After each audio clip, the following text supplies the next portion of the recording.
రాష్ట్రంలో భారీగా పెట్టుబడులు పెట్టేందుకు వస్తున్న సంస్థలకు భూ కేటాయింపులు త్వరగా పూర్తి చేయాలని సీఎం చంద్రబాబు నాయుడు అధికారులను ఆదేశించారు.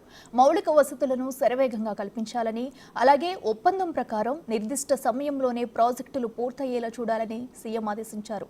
రాష్ట్ర ప్రభుత్వం పారిశ్రామిక రంగానికి ఇస్తున్న రాయితీలు, ప్రోత్సాహకాల ద్వారా మరింతగా పెట్టుబడులను ఆకర్షించాలని సూచించారు.